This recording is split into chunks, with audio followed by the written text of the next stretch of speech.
오늘 월요일 예배 오신 여러분들 환영합니다. 같이 기도하고 하나님 앞에 예배드립니다. 좋으신 하나님 감사합니다. 오늘은 한 주를 시작합니다. 이 아침에 하나님의 말씀으로 시작을 합니다.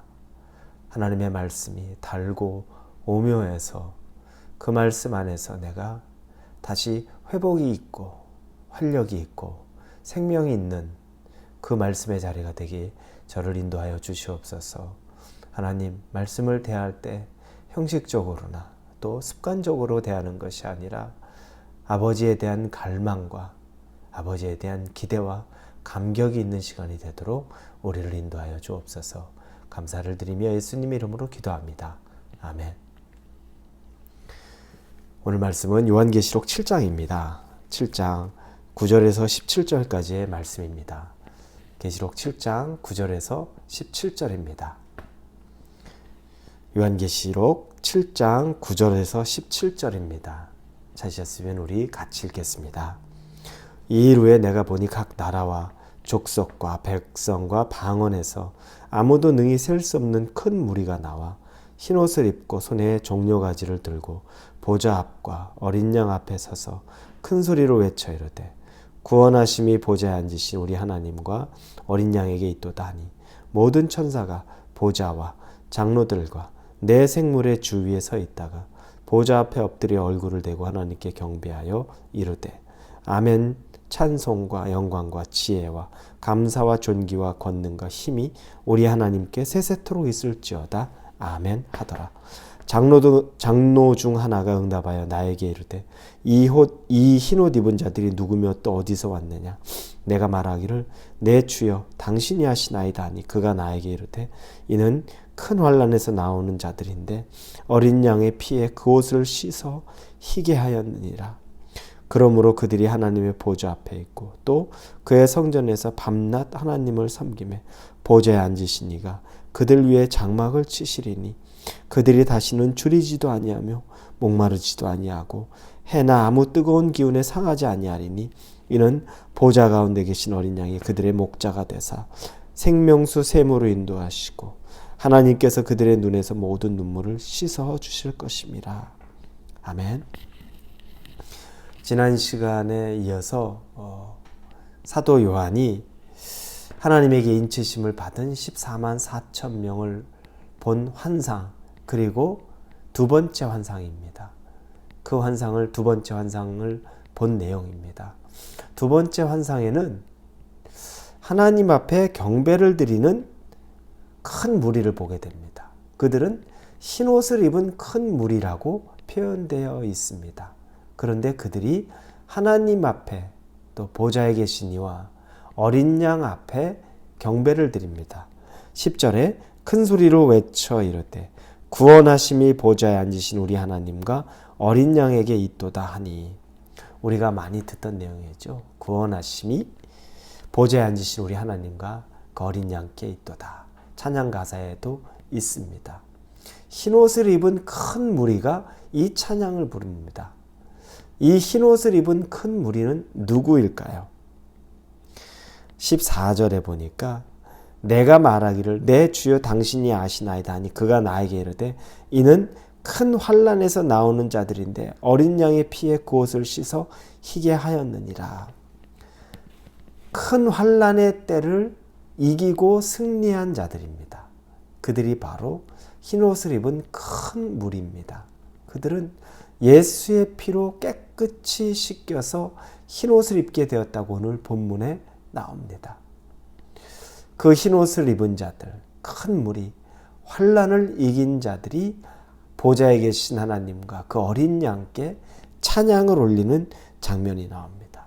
이 모습을 보면서 우리는 익숙한 찬양이다, 익숙한 말씀이다 생각하지만 그들의 환난과 고난과 역경과 그 가운데서 믿음을 지켰던 그들이 하늘에서 큰 소리로 보좌에 앉으신 하나님과 그 어린 양께 영광과 존귀를 올려드리는 찬양을 하는 모습, 이건 무엇입니까?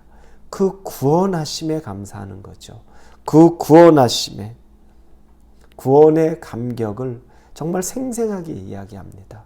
여러분, 그들은 그 환난을 겪고 나면서 그 죽음의 과정을 거치면서 그들에게 있어서는 하늘나라에서 구원의 감격이 샘솟았던 거죠.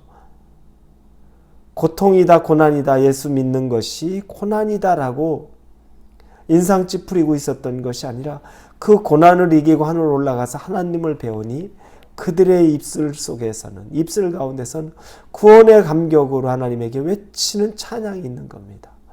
여러분, 믿는 성도에게는 구원의 감격이 있어야 됩니다.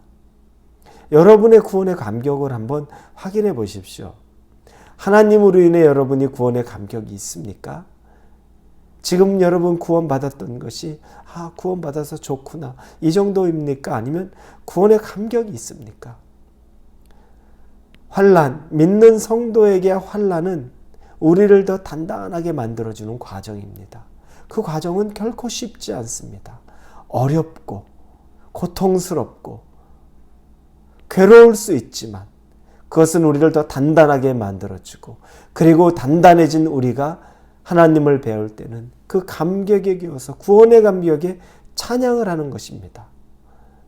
이 땅을 살면서도 우리가 구원의 감격이 다시 회복되어지는 사람이 있기를 바랍니다. 그리고 그 구원의 감격 속에서 하나님을 향한 찬양의 고백이 삶 속에서 입으로 나올 수 있기를 바랍니다. 왜 그것이 중요하냐면 나의 구원의 감격이 다른 사람에게까지 영향을 끼칩니다. 오늘 본문에서 이 흰옷을 입은 큰 무리가 하나님 앞에 이 구원의 감격으로 큰 소리로 구원하심이 보좌에 앉으신 하나님과 어린 양에게 있도다라고 외치자, 오늘 본문에 11절에 모든 천사가 보좌와 장로들과 내 생물의 주위에 서 있다가 보좌 앞에 엎드려 얼굴을 대고 하나님께 경배하며, 그들의 경배 소리를 듣고 본 모든 천사들도 하나님 앞에 또 엎드려집니다.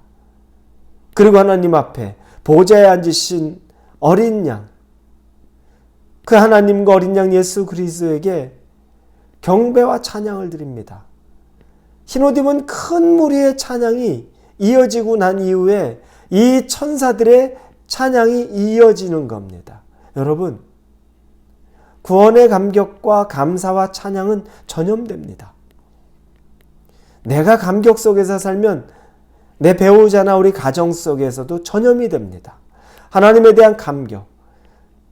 내가 교회에서 감격에 넘치면 옆에 있는 사람에게까지도 전염이 됩니다.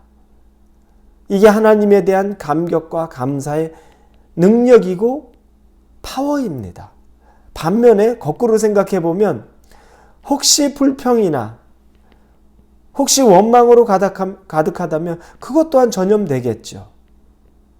옆에 사람들을 힘들게 만들고 낙심하게 만들고 힘 빠지게 만들고, 이것들은 다 전염되는 것들입니다. 어떤 전염을 여러분이 원하십니까? 여러분의 가정이 어떤 전염을 하고 싶으십니까? 여러분의 직장에, 여러분의 주변의 지인들에게, 교회에 어떤 전염을 여러분들은 하기를 원하십니까? 구원의 감격, 기쁨, 찬양이 전염되기를 바랍니다. 그렇게 믿음을 지켜서 하나님 나라에 올라간 자들에게 하나님이 주시는 상급들이 얼마나 큰지 모릅니다. 오늘 본문의 16, 17을 보니 그들이 다시는 줄이지 아니하며 목마르지도 아니하고 해나 아무 뜨거운 가운데 상하지 아니하리니 이는 보좌 가운데 계신 어린 양이 그들의 목자가 되사 생명수 샘으로 인도하시고 하나님께서 그들의 눈에서 모든 눈물을 씻어주실 것입니다. 그들이 이 땅에 살면서 줄이었고, 이 땅에 살면서 헐벗었고, 이 땅에 살면서 핍박받았고, 이 땅에 살면서 괴로움을 다 겪었습니다.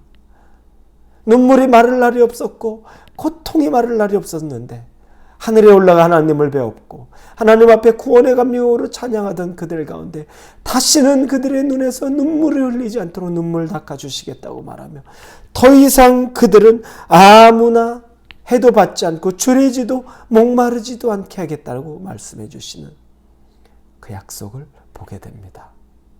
여러분, 줄이거나 목마르거나 괴롭거나 우리 잘 견뎌냅시다. 예수님의 이름으로 받는 고난이라면 잘 견뎌냅시다. 그리고 하늘에 올라서 하나님이 우리를 보고 칭찬하시며 더 이상 줄이지도 목마르지도 고난받지도 아니하고 내 눈에서 더 이상 눈물 흐르게 하지 않겠다. 내 눈물을 모두 닦아주겠다는 그 하나님의 사랑과 격려와 위로와 축복 가운데 거하실 수 있기를 예수님의 이름으로 축원합니다. 기도합니다. 하나님, 흰 옷을 입은 큰 무리가 있습니다. 우리도 그와 같이 되기를 원합니다. 그러나 그들은 이 땅에 살면서는 다 누릴 것 누리지도 못했고 눈물 흘린 적 많았고 고난에 신음했던 적도 많았습니다. 그럼에도 불구하고 그들이 믿음을 지키고 하늘에 올라가서 구원의 감격을 찬양하자 하나님이 화답하시기를 더 이상 줄이지도 목마르지도 아니하겠고 내 눈에 모든 눈물을 닦아주겠다고 말씀하시는 그 약속에 힘을 얻고 감격합니다. 우리 가운데도 그 역사가 일어나게 하여 주옵소서. 예수님의 이름으로 기도합니다. 아멘.